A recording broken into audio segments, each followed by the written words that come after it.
On va débuter la conférence. Et pour faire l'introduction, je laisse la parole à mon président, le président de la Chambre de commerce et d'industrie du Nord-Isère, Christophe Caron. Merci, bonjour à toutes et à tous. Pour ceux qui écoutaient mon petit mot tout à l'heure, je ne vais pas répéter, simplement dire que, encore une fois, et je me tourne vers Philippe pour ça, une belle réussite, un accueil chaleureux dans tous les sens du terme, mais un peu plus de 400 personnes aujourd'hui pour cette journée de l'INO. Et en fait, en cette année, nous allons vous proposer pour une première fois la conférence centrale avec Christophe Martin, directeur général France de Renault Trucks France et participant de la première convention Pôle Climat des entreprises. Nous sommes très heureux d'accueillir un des leaders de l'industrie et l'un des plus gros employeurs Auvergne-Rhône-Alpes.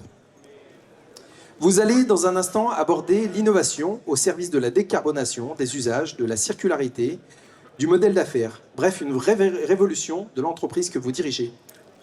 Aujourd'hui, nous célébrons également les 20 ans des pôles de compétitivité et nous sommes fiers de recevoir un membre éminent et fondateur du pôle CARA, pôle des nouvelles mobilités. Votre groupe fait figure d'exemple et votre positionnement ambitieux sur le sujet de la décarbonation nous réserve à coup sûr une conférence inspirante. Alors merci pour votre présence. Merci également à Mathieu Magne que vous retrouverez à 14h30. Et lui nous montrera que oui, on peut rire de l'innovation. C'est un humoriste, mais également ingénieur innovation. Et Mathieu soulignera les travers de l'innovation. Vous pourrez échanger et débattre à l'issue de ce spectacle de quoi prendre du recul sur l'innovation. Alors merci à tous et je laisse la parole à notre intervenant. Merci Christophe. Bon, parfait, on va rentrer dans le vif du sujet. Juste avant, vous soulignez quand même le choix dans la date de la journée. On savait qu'on allait parler de décarbonation, d'impact climatique. Donc, on a choisi une journée caniculaire pour mettre en relief les propos de notre intervenant. Hein, vous remarquerez le soin du détail. En tout cas, pour parler de tous ces sujets, merci d'accueillir Christophe Martin.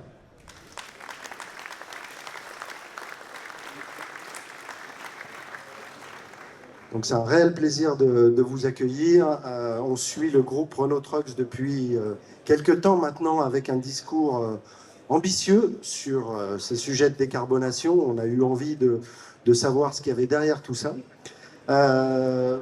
Pour commencer, peut-être je vais vous inviter à vous présenter peut-être votre parcours, parce que je pense qu'il est intéressant. Puis je crois que vous êtes assez attaché à la région, peut-être nous dire deux mots là-dessus. Bonjour à toutes, bonjour à tous. Merci Philippe. Merci Christophe pour l'invitation. Alors je vais me présenter. Je m'appelle donc Christophe Martin. J'ai 56 ans. Je suis un vrai Lyonnais, un vrai Gone. J'ai grandi à Lyon donc toute ma jeunesse. J'ai fait mes études à Lyon. J'étais sur les bancs de l'école à Écully, ce qu'on appelait Sud de Collioure. Et puis j'avais une véritable envie de faire ma carrière à Lyon. Et puis j'ai rencontré sur les bancs de l'école une jeune fille qui avait envie d'aller ailleurs. Donc je suis rentré chez Renault Trucks en 93 et en gros de 1991 où j'étais parti à Hong Kong en coopération jusqu'à 2016, j'ai grosso modo vécu à l'étranger, exclusivement à l'étranger.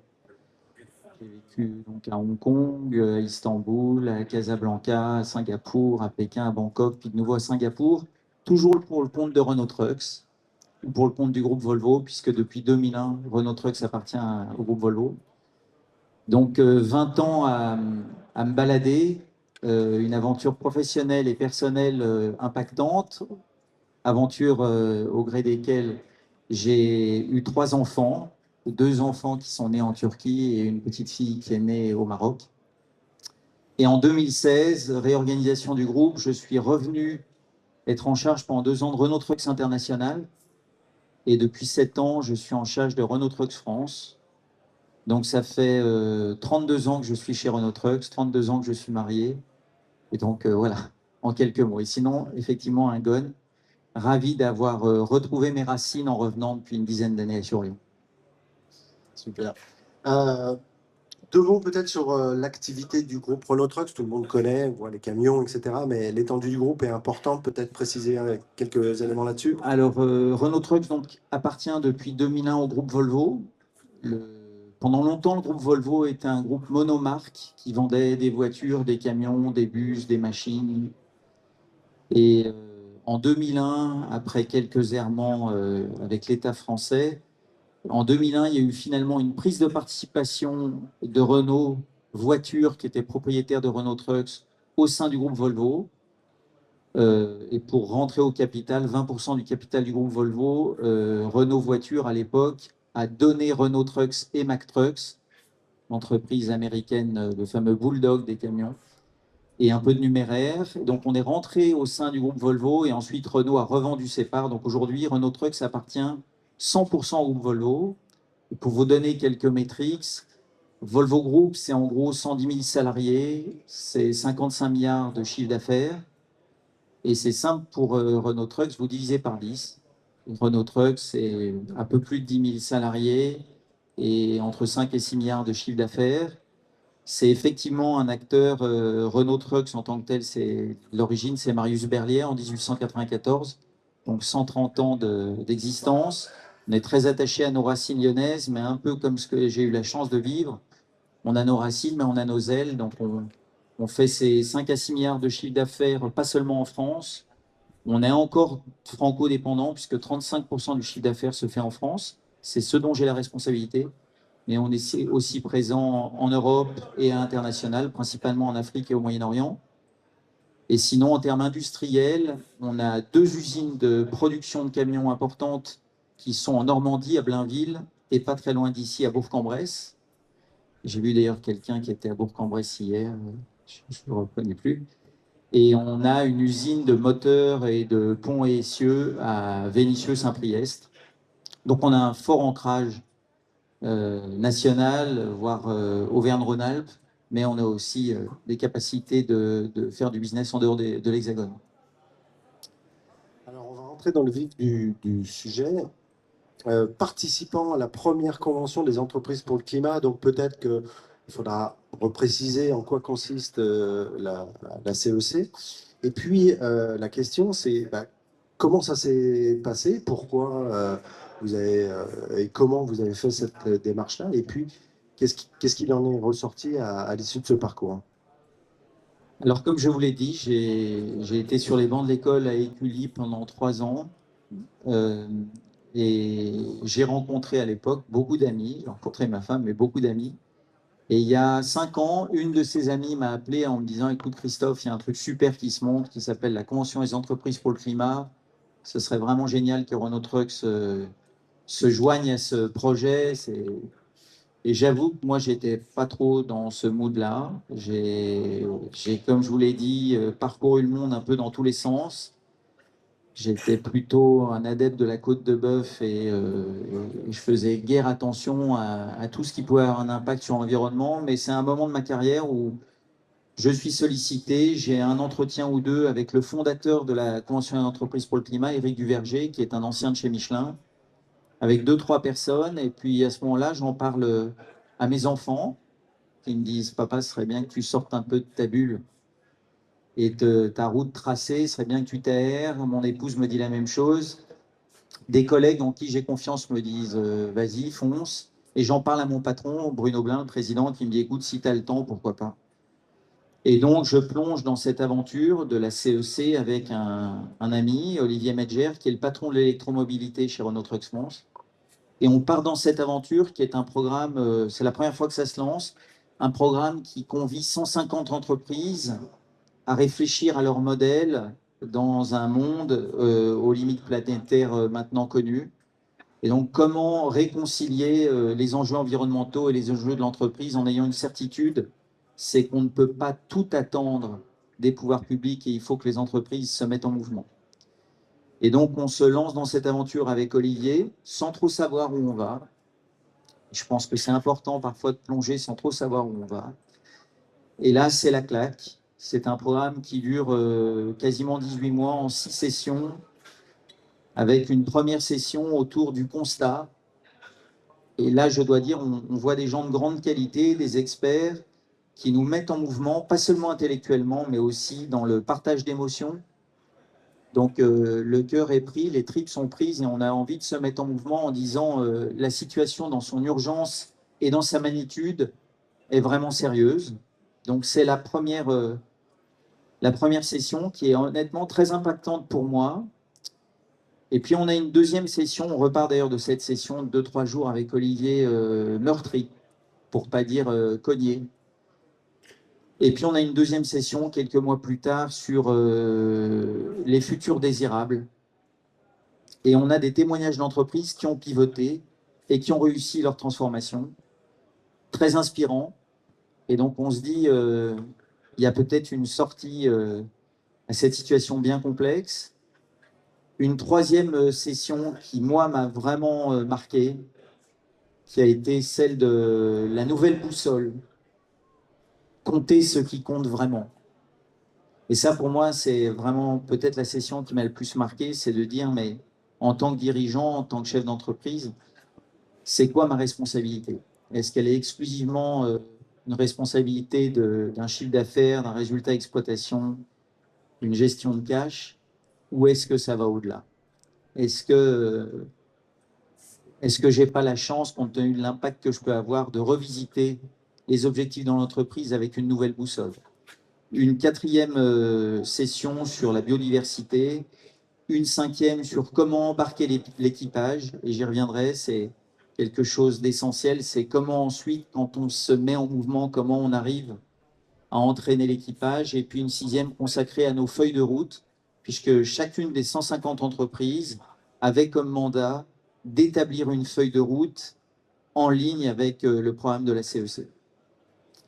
Alors pour vous dire, tout ça partait d'une question générative, alors je me suis amusé à la noter parce qu'elle n'est pas si évidente, mais une question volontairement provocatrice qui était comment Renault Trucks devient un fournisseur de solutions de transport à basse empreinte carbone et ressources et accompagne la baisse du nombre de camions sur les routes et la réduction du nombre de kilomètres qu'ils parcourent.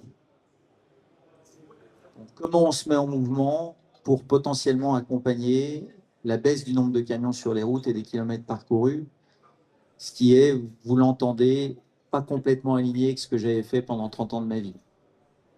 Ah, effectivement. Alors, moi je l'ai entendu de votre part, mais un fabricant de camions qui commence à dire il faut fabriquer moins de camions, on a envie de savoir ce qu'il y a derrière cette phrase-là. Et donc, quelles sont les actions? Enfin, alors, comment s'est fait la bascule? Parce que c'est bien gentil de participer à la CEC, mais j'imagine quand on revient dans son entreprise, voilà, on est confronté à une certaine forme de réalité. Et du coup, quelles sont les actions qui ont été mises en œuvre? Alors, je dirais que la feuille de route de Renault Trucks au terme de la CEC s'est articulée autour de 4 axes. Le premier axe, qui était un axe qui de toute façon s'inscrivait dans la feuille stratégique naturelle de Renault Trucks, c'était vendre des camions, mais les moins impactants possibles, et donc pour nous, vendre des camions à batterie électrique. Donc ça, c'est un axe clé, c'est vendre des camions diesel qui polluent le moins possible, mais vendre des camions électriques. Il faut que vous ayez en tête, 89% des marchandises qui sont transportées en France le sont par des camions. Et ces camions sont une partie du souci puisqu'ils émettent 9% des gaz à effet de serre en France. Donc premier virage important, c'est de dire comment on fait pour devenir le champion du camion électrique, la batterie électrique. Un gros axe de développement, et j'y reviendrai, un axe qui n'est pas si simple. Un deuxième axe, c'est de se dire, est-ce que c'est normal que la moitié des camions, les camions roulent seulement la moitié du temps et que quand ils roulent, ils sont seulement à moitié remplis? Est-ce qu'on ne doit pas revoir le modèle? Et y a-t-il vraiment besoin d'avoir en France 600 000 camions qui roulent, 600 000 camions qui font 42 milliards de kilomètres, qui émettent 40 millions de tonnes de CO2, c'est-à-dire que l'équivalent, grosso modo, de 4 millions d'habitants? Ce qui veut dire que si demain ce parc roulant est transformé en véhicule à batterie électrique, c'est l'équivalent des émissions de CO2, de réduction d'émissions de CO2 de 4 millions de Français. Est-ce qu'on peut revisiter ce modèle et avec un objectif qui n'est pas le fait de vendre le plus de camions possible, mais de vendre des solutions de transport parfaitement utilisées, avec un travail autour du multimodal, avec un travail autour de la livraison du dernier kilomètre, avec de la cyclo-logistique et autres. Un troisième axe de travail a été autour de la circularité, Est-il normal d'utiliser un camion 3-4 ans puis de le bazarder? Ou sommes-nous en mesure, après 3 ou 4 ans, de reconditionner des matériels, leur donner une deuxième vie, puis de les reconditionner une deuxième fois pour avoir potentiellement des camions dont la durée de vie peut aller à 12, 14, 15 ans et qui fonctionnent bien parce qu'on les a remis à niveau. Vrai pour les camions, vrai pour les organes, les composants, et on a d'ailleurs une usine de reconditionnement à Limoges. Et ça, on s'est rendu compte qu'il y avait une vraie attente de nos clients de dire si je peux exploiter mon matériel plus longtemps dans de bonnes conditions, pourquoi pas. Et puis, la quatrième levier, qui est un levier clé, c'est l'aspect culturel. C'est comment on met en mouvement l'organisation. Comment ce socle, avec une vision commune partagée, on arrive à entraîner. Alors, on commence par son équipe de direction, puis ses collègues, puis le comité exécutif de Renault Trucks, puis le board d'AB Volvo, puis les partenaires distributeurs, puis les clients de nos clients. Et ça, évidemment, la mise en mouvement de l'écosystème, elle n'est pas simple. Et elle se fait par strate, par étape, avec beaucoup de vent de face, mais on avance. Alors ça pose une autre question, on en a parlé quand on a préparé l'intervention.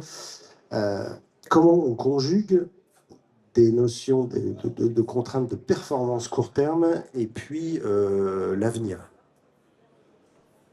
Alors, je l'ai un peu évoqué en introduction tout à l'heure, mais on est dans en anglais, un catch-22, donc gestion des injonctions contradictoires, c'est-à-dire que aujourd'hui, ce qui nous permet de transformer l'entreprise, c'est de performer sur nos métiers traditionnels pour générer suffisamment d'argent pour investir dans les nouvelles technos, dans les nouveaux modèles. Et si on ne réussit pas la transformation, on n'existera pas demain. Donc on doit performer pour transformer et se transformer pour performer. Au-delà de la performance, j'ai rencontré quelqu'un que je vous invite à suivre, Olivier Amand, qui est un biologiste qui est d'ailleurs basé à Lyon, qui bosse à l'ENS, et qui parle de robustesse plutôt que de performance. Et je trouve que la vraie question qui nous est posée, c'est pas celle nécessairement du modèle auquel on a toujours cru et auquel moi j'ai été élevé, qui était celui de l'optimisation de la performance, entre guillemets, quoi qu'il en coûte, avec une vision court terme de toujours plus vite, toujours. C'est peut-être de se dire comment je me mets en position dans un monde qui est limité, aux ressources limitées, comment je me mets en musique pour être robuste à l'horizon 10, 15, 20 ans. Alors pour les entreprises familiales, souvent la notion de temporalité, elle est celle liée à la transmission aux nouvelles générations. Dans un grand groupe coté, où tous les 3 mois on a la communauté financière qui vient nous dire si c'est bien ou si c'est moins bien, c'est pas quelque chose de facile. Mais je pense qu'il faut travailler sur les deux jambes, la performance pour financer la transformation, mais la robustesse pour exister demain dans un contexte où on sait que l'ancien modèle de toute façon est caduque. Et ça veut dire qu'il y a peut-être des choix immédiats à faire dans un sens ou dans l'autre. Vous êtes confronté à ça? Je vais prendre un exemple assez simple qui vous parlera à tous. Et je pense qu'il y a une véritable accélération depuis 2020 et le Covid et tout ce qui a suivi. Mais quand on regarde ce qui se passe d'un point de vue climatique, d'un point de vue géopolitique, ayez en tête que nous, on avait une grande dépendance de nos fournisseurs en Russie et en Ukraine. On avait un gros business sur la Chine. On a du sourcing aux États-Unis. On avait une approche globale de notre supply chain. Du jour au lendemain, il y a des pays qui se ferment, il y a des droits de douane qui flambent. Et donc, la vision d'un monde globalisé où tout fonctionne parfaitement est aujourd'hui hyper challengée. Donc, au niveau du groupe Volvo, on réfléchit à ce qu'on appelle les regional value chains, et comment on arrive à réfléchir maintenant par région, avec un tissu de partenaires avec qui on a une approche peut-être aussi un peu différente. Et je pense que ça, c'est un vrai shift, et c'est un shift que j'ai beaucoup senti à la CEC, puis pour ainsi dire que je ressens aussi beaucoup ici, c'est la notion de coopération, c'est la notion de partenariat. Dans un monde aussi complexe, je ne crois pas que le modèle acheteur-fournisseur dans des négociations dures soit un modèle pérenne. Donc je pense qu'on doit revisiter, et nous, aujourd'hui, on a par exemple plusieurs fournisseurs pour un même produit, au cas où. On a du sourcing revisité, on a des solutions de repli en cas d'échec sur la première solution, on se met à raisonner en disant what if. Et honnêtement, on n'était pas du tout là-dedans jusqu'à 2020. Mais je pense que les systèmes ultra performants tels qu'on les a fait ces 130 ans de l'industrie du camion diesel sont des modèles qui ne peuvent pas durer. Ce sont des modèles excessivement dangereux en fait. Et alors, pour d'ailleurs faire monter à bord le projet de la transformation de l'entreprise, il y a ceux qui mordent par rapport au projet, et puis il y a ceux qui mordent parce qu'ils se disent « Ouh là là, on prend de trop grands risques à rester dans l'ancien modèle ». Alors, on le voit, il y a des actions fortes déjà en place chez Renault Trucks. Je pense par exemple à la ligne à Bourg où on reconditionne les véhicules, on leur remet de la nouvelle technologie. Voilà, on est vraiment dans le concret chez Renault Trucks. C'est pas simplement vendre des véhicules électriques, c'est déjà d'en vendre avec un volume important par rapport aux autres constructeurs. Je pense que ça aussi, c'est à noter. Qu'est-ce qui se passe dans l'entreprise? Quid de la culture d'entreprise et comment c'est abordé ça? Je vais peut-être revenir sur ce que vous évoquez. D'abord, effectivement, vendre des camions électriques, c'est pas neutre.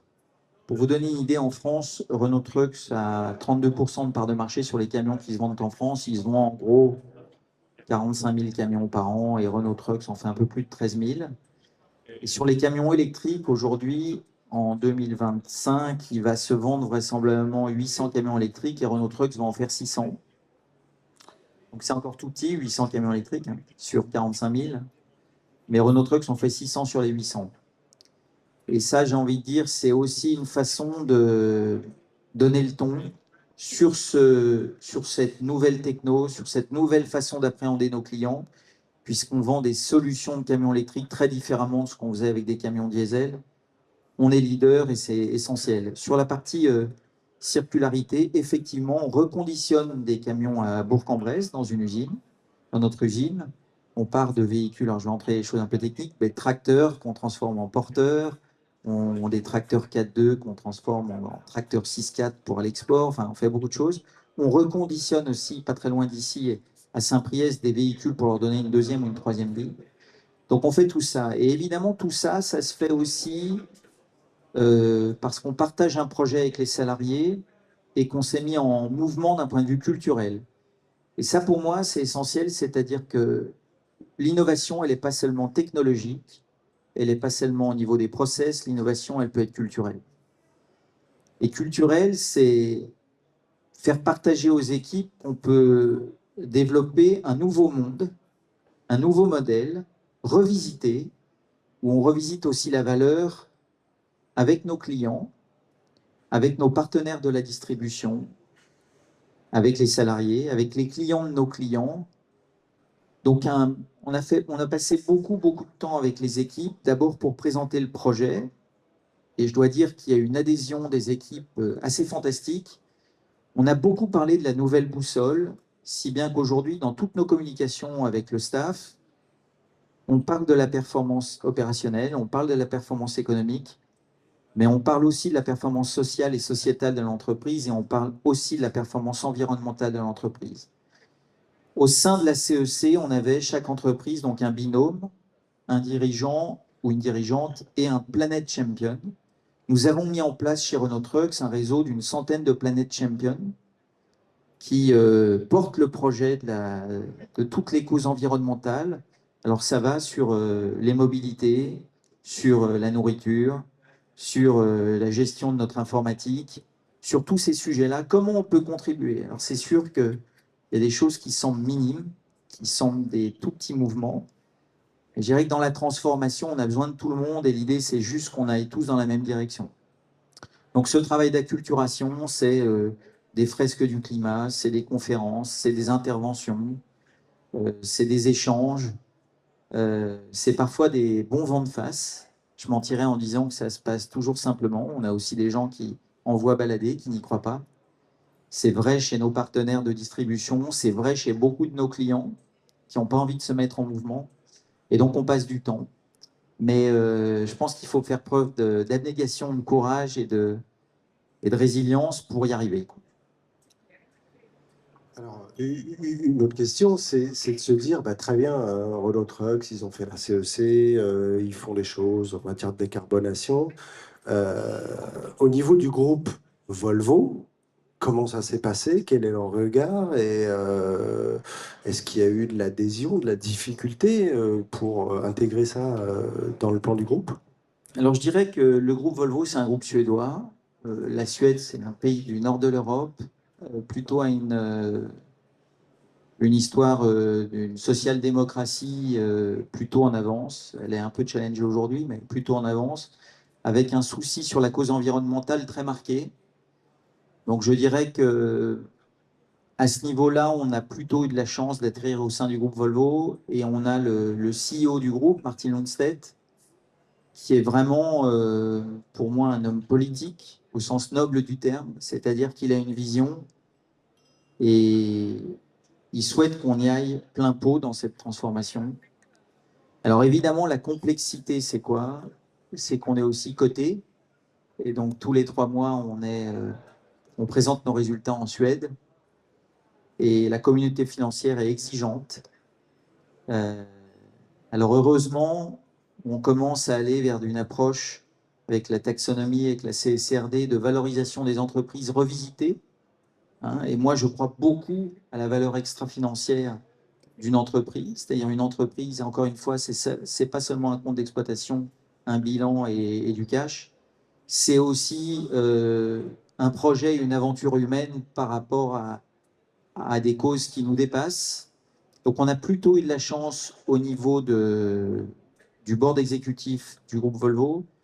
Quant aux actionnaires, on a rencontré le nouvellement nommé chairman du board, et je dirais qu'ils ont plutôt une vision long terme en disant « faites ce qu'il faut pour être bien en 2035, en 2040 ».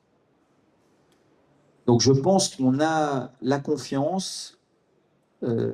Après, il faut être honnête, on a la confiance parce qu'aussi on a la performance court terme. Et pour tout vous dire, aujourd'hui, le business d'électromobilité coûte de l'argent à Renault Trucks. Donc aujourd'hui, si on ne faisait pas d'électromobilité, on sortirait des meilleurs résultats. Mais on doit y aller. Et on y va. Et naturellement, les choses vont s'amorcer. Toujours par rapport au groupe Volvo, je crois qu'il y a un regard aussi par rapport au Renault Trucks sur cette notion un peu d'agilité, de capacité à bouger, qui est peut-être pas tout à fait la même au sein de Volvo. En fait, souvent, à partir de 2001, quand on a été racheté par le groupe, il y avait une sorte de complexe un peu chez Renault Trucks. On disait on est les petits chez le gros. Et on était français, donc un peu chauvin, mais on avait un peu de complexe par rapport à tout ça. Et je discutais hier avec un de mes collègues qui me disait qu'au XXe siècle, c'était les gros qui bouffaient les petits, et au XXIe, c'est les rapides qui bouffent les lents. Et je crois assez à ça. Et en fait, la chance qu'on a chez Renault Trucks, c'est qu'on est un petit chez un gros. Et donc, le gros challenge, c'est de prendre les meilleurs de ces deux mondes. Profiter de la force du groupe Volvo et sa capacité notamment d'innovation et de R&D. Je vous disais que c'est un groupe qui fait 55 milliards de chiffre d'affaires, c'est 7% de R&D. Donc faites le calcul, ça fait près de 4 milliards d'euros d'investissement. Ça aurait été compliqué pour une entreprise comme Renault Trucks qui fait 5 milliards de chiffre d'affaires d'investir 4 milliards en R&D. Donc on profite de ça, mais on a l'agilité d'une petite entité dans le groupe qui peut prendre des initiatives. Par exemple, on est la seule entité des groupes à faire du véhicule utilitaire, en partenariat avec Renault SA. On est la seule entité du groupe à avoir lancé de manière massive la location full service, notamment en France, en joint venture avec nos partenaires du réseau, via une société qu'on appelle Clovis, dans laquelle on est minoritaire. Et ça aussi, c'est nouveau, c'est de se dire que pour réussir dans le monde complexe auquel on est confronté, partnership is the new leadership. Travailler en partenariat, en coopération, c'est la nouvelle façon d'asseoir du leadership. On ne peut pas tout faire tout seul, c'est trop complexe. Et donc je pense qu'une des réussites, c'est la capacité de travailler en réseau, c'est la capacité à créer de la valeur ensemble et à se mettre d'accord sur comment on la partage. Mais sortir d'une approche très transactionnelle telle qu'on l'a connue, parfois sûrement un peu arrogante, et comment on arrive à repenser des modèles, alors certes, où on doit manager de l'ambiguïté, parce qu'un jour on est concurrent, le lendemain on est partenaire, le surlendemain on est client-fournisseur. Et suivant les forats et les gouvernances, c'est pas toujours simple de s'y retrouver. Mais j'ai une conviction, c'est que la transformation d'une entreprise ne peut pas se faire de manière isolée. Et c'est ce qui la rend complexe, mais c'est ce qui la rend passionnante. Et c'est ça, c'est la raison pour laquelle je pense que les rencontres telles que vous l'avez organisées aujourd'hui sont essentielles. C'est en travaillant ensemble qu'on arrive à mûrir des vraies solutions. Donc le petit chez le gros est en train, en termes d'électromobilité, de faire mieux que le gros. On le comprend, Renault Trucks est très actif en matière d'innovation. On en a parlé en préparant la conférence. L'innovation, elle est bien au-delà de la technologie. Qu'est-ce que ça veut dire dans vos activités? Pour moi, c'est d'abord, l'innovation, c'est une façon d'être. J'ai donc vécu longtemps dans des pays qu'on appelle en voie de développement. Et j'avais rencontré des Suédois à l'époque où j'habitais de mémoire à Bangkok, et qui m'avaient dit, bah, tu vois, Christophe, à ton avis, est-ce que c'est plus facile d'innover dans un pays en voie de développement ou d'un pays développé? Et il m'avait montré une photo de Shanghai en 1900 et à l'époque en 2010 de mémoire. Et il m'avait montré aussi une photo de Shanghai de 2008 à 2010. Puis après, il m'avait montré une photo de Lyon qui avait moins changé. Et évidemment, quand on est dans un environnement qui bouge beaucoup, et je crois que c'est l'énorme chance que j'ai eue d'être dans des pays en voie de développement, c'est qu'on se met en mouvement, entre guillemets, naturellement, parce qu'on n'a guère le choix. Et est-ce qu'on veut se mettre en mouvement ou pas? Et donc, il y a les pays en voie de développement et les pays développés, mais il y a aussi les sociétés en voie de développement et les sociétés développées. Et est-ce qu'on veut être une société développée ou une société en voie de développement? Et nous, à titre individuel, est-ce qu'on veut être des personnes développées ou des personnes en voie de développement? Et la certitude que j'ai, c'est que ça commence par ça. Ça commence par nous, notre capacité en tant que dirigeant, en tant que chef d'entreprise, à nous transformer, à nous mettre en mouvement, avec une certitude, c'est que même quand on a 56 ans, on peut apprendre. Même quand on a 56 ans, on peut rebattre les cartes et se dire que ce qu'on a fait, c'était valable peut-être, mais ça l'est moins. Et donc, mais pour créer ça, il faut créer un environnement et une sécurité psychologique où on admet la prise de risque, où on admet de se tromper, où on travaille peut-être différemment par itération, où on accepte de travailler en coopération pour aller plus vite en faisant à peu près bien et en améliorant, plutôt qu'en mettant 5 ans à développer quelque chose dont on ne sait pas s'il sera bon dans 5 ans. Donc, pour moi, ça commence d'abord par insuffler une culture d'entreprise qui autorise la prise de risque, qui autorise l'apprentissage, qui autorise de faire des pas de côté en dehors de l'entreprise.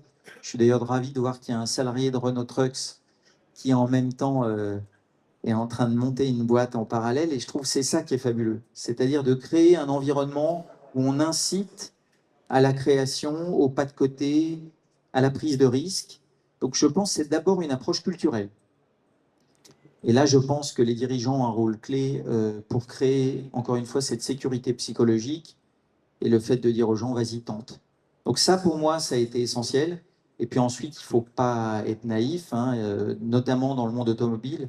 Heureusement qu'on a la force de frappe du groupe Volvo, parce qu'aujourd'hui, même en étant créatif, s'il n'y avait pas la R&D du groupe, on n'en serait pas là où on est. Donc, mais ce n'est pas que technologique, ça c'est sûr. Et ça nous concerne tous. Et croyez-moi, j'étais en formation récemment à Lausanne et on nous a parlé, je ne sais pas si vous avez jamais entendu parler de ça, mais The Elephant and the Rider, l'éléphant et la personne sur l'éléphant. L'éléphant, c'est nos habitudes. C'est ce qu'on a toujours fait. Et le rider, il parle à l'oreille de l'éléphant en disant, mais non, il faut que tu changes, il faut que tu... Et souvent, on n'écoute pas beaucoup le rider. Souvent, on a l'habitude de faire ce qu'on a toujours fait sans se poser de questions. Or, la réalité, c'est qu'il y a quand même un changement fondamental de l'ère de jeu où on est, hein, qu'on vit aujourd'hui, c'est que les ressources planétaires sont limitées, donc on va devoir faire autrement. Alors, je vais illustrer par un exemple, par exemple, ce qu'on a essayé de faire. Pour vous donner une idée, quand on vendait des camions diesel, et on en vend encore beaucoup, On a en gros 30% des camions qu'on vend avec un contrat d'entretien. Et le contrat d'entretien, en moyenne, il dure 44 mois. Sur les solutions électriques, on n'a pas 30% de taux de pénétration de nos contrats, mais on est à 90%, soit en location full service, soit en contrat d'entretien, et avec des durées de contrat qui durent 88 mois. Ça veut dire que oui, on vendra peut-être moins de camions, mais si on s'assure de s'en occuper pendant 7-8 ans avec des camions qui viennent exclusivement dans nos ateliers, c'est peut-être aussi performant ou performant différemment des camions diesel qui venaient les 3 premières années qui ne venaient plus. Voilà un des changements qu'on essaie d'opérer. Alors la question suivante, c'est en termes d'innovation, comment Renault Trucks est organisé? Quelles sont les actions sur lesquelles vous travaillez? Comment vous travaillez? Je pense à Campix, par exemple. Je pense à la Halle du Design aussi, qui est une interface avec la clientèle. Est-ce que vous pouvez nous éclairer un peu sur ce sujet? Alors en fait, on a effectivement, donc on a Renault Trucks, on a plusieurs marques dans le groupe, Renault Trucks, Volvo Trucks, Mack Trucks. On a des joint ventures en Chine et en Inde, Dongfeng et Eicher. Et on partage ensuite la technologie, les achats et les usines, ce qu'on appelle Group Trucks Technology, les bureaux d'études, Group Trucks Purchasing, les achats, et Group Trucks Operation, les usines. Et au niveau des bureaux d'études, on a donc nombre d'ingénieurs à Lyon qui travaillent pour Renault Trucks, mais qui travaillent aussi pour le groupe Volvo. Et on a à Lyon ce qu'on appelle Campix.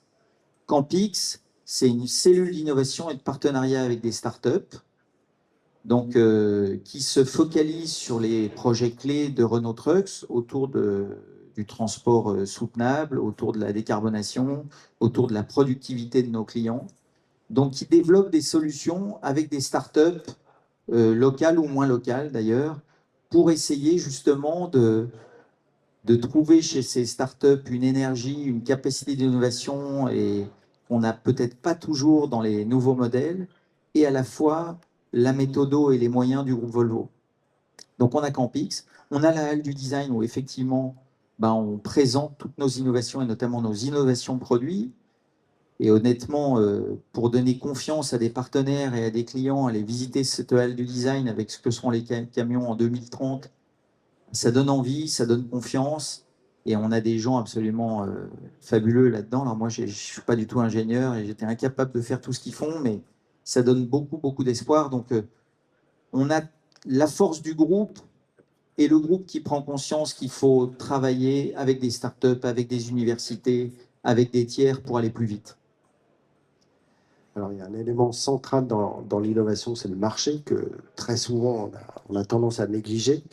Qu'est-ce que vous faites avec le marché? Comment vous interagissez avec le marché? J'ai en tête la notion de client des clients, mais comment vous allez chercher jusque là? Pour quelles raisons? Et qu'est-ce que ça amène? Alors la réalité, et là je vais encore me focaliser sur l'électromobilité, mais la réalité c'est que nous sommes contraints, les constructeurs, à l'horizon 2025 et à l'horizon 2030, à des émissions de CO2 bien moindres que ce qu'elles étaient en 2019. Moins 15% en 2025, moins 43% en 2030. Ce qui veut dire, pour vous donner grosse maille, ce que ça veut dire, c'est qu'en 2030, sur 42 000 camions immatriculés en Europe, il faudra qu'il y en ait 14 000 qui soient électriques. Faute de quoi, nous paierons des amendes. Chaque camion non immatriculé électrique nous coûtera 200 000 euros. Comment vous dire? Ça va permettre de se mettre en mouvement.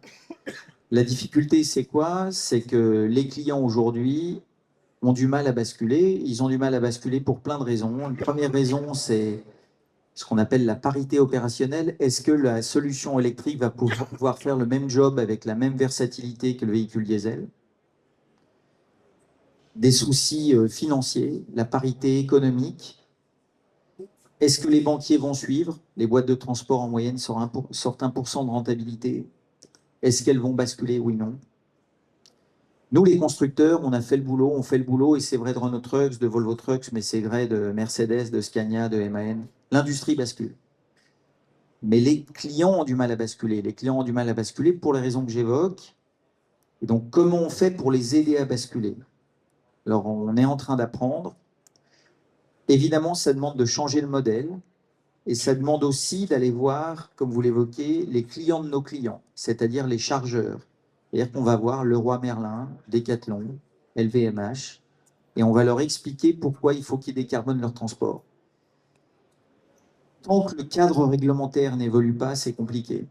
Puisqu'aujourd'hui, seuls les constructeurs ont la pression, nos clients n'ont pas la pression, et les clients de nos clients n'ont pas la pression. Donc on demande au pouvoir public de nous aider à transférer la pression sur la chaîne de valeur pour qu'on ne soit pas les seuls à pousser, mais qu'il y ait un mode de pool. C'est ce qui a été fait en Suisse avec succès, c'est ce qui est fait aux Pays-Bas avec succès. Mais évidemment, en France, il y a un cadre politique instable. Ça, je pense que c'est une des grosses difficultés qu'on a. Hein. C'est un coup dans le zig, un coup dans le zag. Il y a la peur de ce que diront les citoyens avec la fin du mois, la fin du monde. Et c'est des questions honnêtement légitimes. Hein. Sauf que il faut y aller, quoi. Il faut y aller. Et donc, on passe beaucoup de temps à expliquer à nos clients, aux clients de nos clients. Alors, ce qui est en revanche formidable, c'est que, comme je vous le disais, aujourd'hui, on a 75% de part de marché avec l'électromobilité. Et les clients qui ont basculé avec Renault Trucks nous disent « Waouh, c'est un nouveau Renault Trucks qui nous donne des conseils, qui nous accompagne. » On a créé des nouveaux jobs autour de ces solutions. Et ça nous permet de repositionner aussi notre marque, qui n'était pas la mieux positionnée dans l'industrie, comme une marque apporteuse de solutions à la fois efficaces, qui tiennent en termes de productivité et qui soient décarbonées. Une petite question complémentaire dans cette direction-là. Qu'est-ce qu'on peut dire de l'impact de la politique américaine actuellement? Est-ce que ça vous concerne? Vous passez outre? Comment vous voyez ça? Alors, on a le groupe Volvo. Le premier marché du groupe Volvo, c'est les États-Unis. Et en ce moment, c'est la misère. C'est-à-dire que l'économie est en berne, tout le monde est attentiste. Et donc, l'entrée de commande de nos deux marques présentes là-bas, Volvo Trucks et Mack Trucks, c'est vraiment pas belle. On a fait pourtant des investissements massifs de manière assez paradoxale. Aujourd'hui, il y a plus de pénalités sur des produits qui sont fabriqués aux États-Unis que de produits qui arrivent du Mexique. C'est assez paradoxal quand on connaît Trump. Mais donc aujourd'hui, c'est la grosse misère sur le marché national américain. Et au-delà de ce marché, on a pas mal de produits qui viennent des États-Unis. L'évolution des droits de douane du jour au lendemain, ça pouvait être un impact de l'ordre de 200 millions d'euros pour le groupe Volvo. On est contraint à tout ça. Et aujourd'hui, et je pense que c'est vrai pour chacun et chacune d'entre vous, le monde où on était en linéaire, où on savait peu ou prou ce qui allait se passer l'année d'après, où on faisait un business plan en disant là je vais progresser de 3%, là de 5%, je vais baisser mes coûts d'1%, c'est mort. C'est mort. Je pense que là où on doit être clair, c'est la vision d'où on veut être dans 10-15 ans. Et là, il faut qu'on soit hyper clair et ensuite on tire des bords.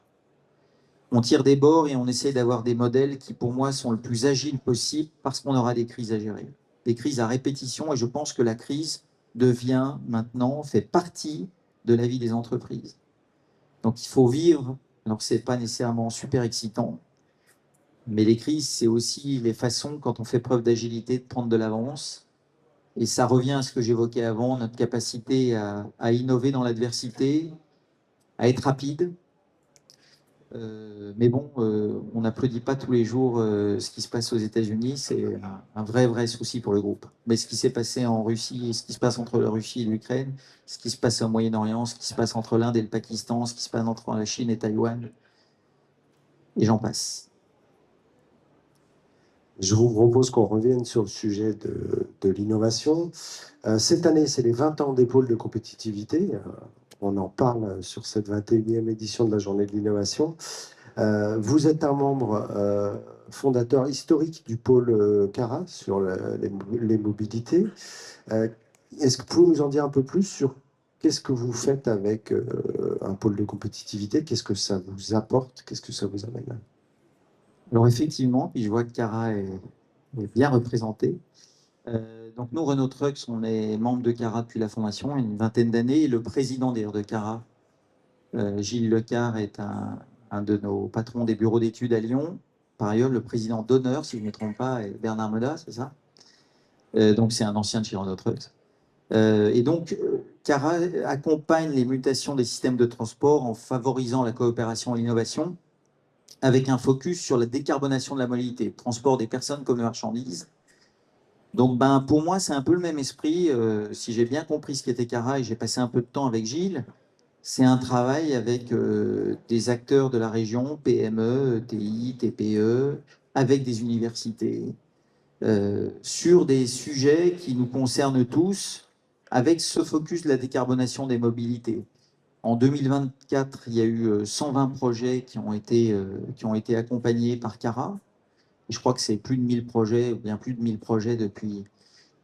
Et pour moi, c'est exactement la logique de ce qu'on doit faire dans le contexte actuel. C'est-à-dire qu'encore une fois, je ne crois pas aux solutions qu'on peut faire in-house, seul, dans son coin. Je crois beaucoup mieux que la collaboration à une coopération. Et une coopération qui parfois est d'ailleurs étonnante, une coopération qui peut aller jusqu'à une coopération avec ses concurrents. Nous, de plus en plus, on parle de coopétition. Et on développe des solutions qu'on croit qui font du sens avec le groupe Daimler, avec le groupe Traton, donc MAN et Scania. Cette logique-là, pour moi, c'est celle qui doit prévaloir et je dirais que ce soit Campix ou Cara ou ce que la CCI Nord-Isère fait aujourd'hui, c'est cet esprit-là. C'est comment on fait venir des gros qui ne doivent pas être trop gros et qui doivent rester agiles, des plus petits, et comment on trouve des intérêts. J'ai reçu d'ailleurs pas mal de personnes ce matin qui m'ont donné leur carte de visite pour voir comment on pouvait faire des choses ensemble. Et je crois beaucoup à ça. Et ça veut dire quoi? Ça veut dire se mettre en disponibilité, se mettre en échange, ne pas faire preuve d'arrogance, et avoir beaucoup de respect pour les entreprises, quelle que soit leur taille, mais trouver du temps pour essayer de coopérer. Merci encore. Je crois que vous ne pourrez pas rester avec nous à l'issue de la conférence parce que vous avez des obligations. Du coup, exceptionnellement, on pourra prendre 2 ou 3 questions en restant dans le timing. Avant de donner la parole à la salle, est-ce que vous avez un message à adresser aux dirigeants qui sont présents sur cette journée? Ouais, le message, moi, c'est plutôt un message d'espoir. On n'arrête pas de parler de la fin du monde, mais je pense que c'est la fin d'un monde, mais qu'on a une responsabilité de bâtir un nouveau monde. C'est sûr qu'il y a des vents de face, mais comme je disais aux équipes, il y a des vents de face, alors on accélère. Et évidemment, de temps en temps, on a peur de se planter. J'ai une BD que j'ai offert à un de mes petits-neveux, c'était « J'ai peur, mais j'y vais quand même ». Mais c'est un peu ça. Et la meilleure façon de ne pas avoir peur, c'est d'avoir une vision claire et des désirs chevillés au corps et d'y aller à fond. Moi, il me reste a priori une dizaine d'années à travailler pour Renault Trucks, j'espère. Et ces 10 dernières années, je veux vraiment les passer pour un projet qui fait du sens et pour avoir la fierté, après 42 ans chez Renault Trucks, de dire on l'a fait ensemble, on l'a fait avec des partenaires, mais on l'a fait ensemble. Et j'ai, à ma petite échelle, contribué à cette transformation. Donc c'est un message plutôt d'espoir et d'encouragement. Merci Christophe, bravo.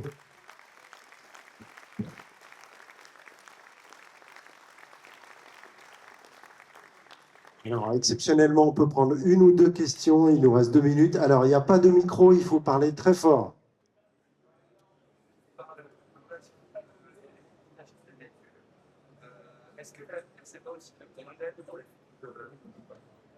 Alors on ne croit pas à court terme. On a développé avec le groupe Volvo des piles à combustible avec Cellcentric, le JV qu'on a avec le groupe Daimler. On a aussi possibilité d'utiliser des moteurs à combustion interne avec de l'hydrogène. Aujourd'hui, on pense que la disponibilité de l'hydrogène vert n'est pas là. On pense que le coût de l'hydrogène vert sera discriminant. Et on pense qu'il y a certaines industries qui n'auront pas le choix que d'utiliser de l'hydrogène, des aciéries ou des cimenteries et autres. Et donc que l'hydrogène vert sera légitimement rerouté vers ces applications. On est convaincu, et il y a de plus en plus un consensus, que les véhicules à batterie électrique sont ceux qui font du sens. Une autre question? Allez-y, parlez bien fort.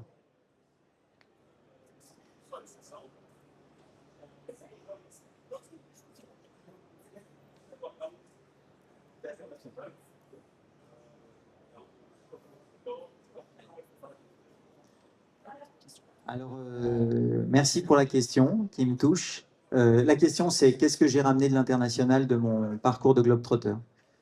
Alors, j'ai d'abord ramené 3 enfants, et ils comptent. C'est dans la boussole, ils sont tout en haut de la boussole. Je crois que j'ai ramené 2 convictions. Une conviction, c'est qu'on se ressemble beaucoup plus que ce qu'on veut bien nous dire.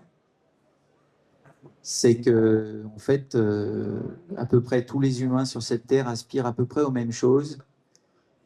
Et au contraire de ce que je pourrais croire, ensuite, dans les modalités, dans les façons de faire, c'est différent d'un pays à l'autre. Mais je pense qu'on a beaucoup plus en commun qu'on ne veut bien le dire. Et la deuxième chose, c'est ce que j'évoquais, c'est les yeux ouverts. Je suis revenu à Lyon en 2016, c'est ma ville. Je suis arrivé dans Saint-Jean, les Mercières et autres. J'étais chez moi, quoi. Je suis passé là où j'ai fait ma scolarité. C'est incroyable de se sentir chez soi, c'est un super feeling. Mais je me suis dit, reste curieux. Et quand mon patron m'a demandé de quitter Renault Trucks International pour prendre Renault Trucks France, j'ai dit merde. Je vais me taper un business établi, pénible. Il m'a pas bien laissé le choix, donc j'ai dit super. Et en fait, j'ai eu du bol parce qu'en fait, on est en pleine transformation sur ce que je croyais être une industrie vieillissante. Heureusement que j'ai atterri en France, c'est là sûrement que ça bouge le plus. Donc je pense peut-être un œil curieux. Voilà. Même réponse. Allez, une dernière question éventuellement. Est-ce que quelqu'un se manifeste rapidement? Ouais, allez-y.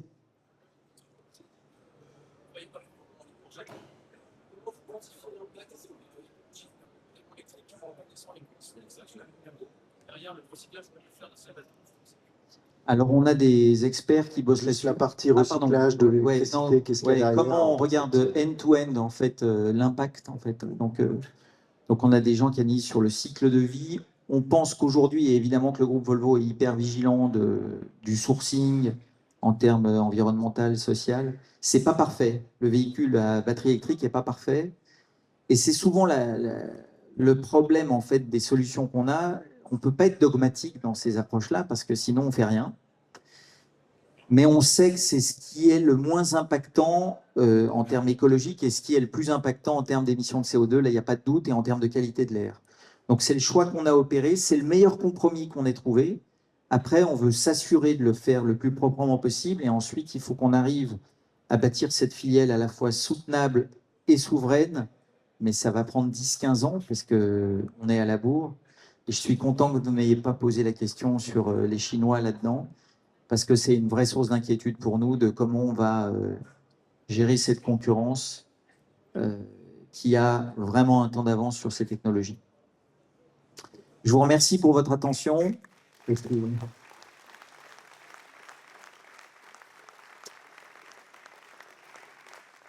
La fin, c'est pas la fin du monde, mais c'est la fin d'un monde et on espère qu'il sera meilleur. Merci encore. Merci encore Christophe, bravo.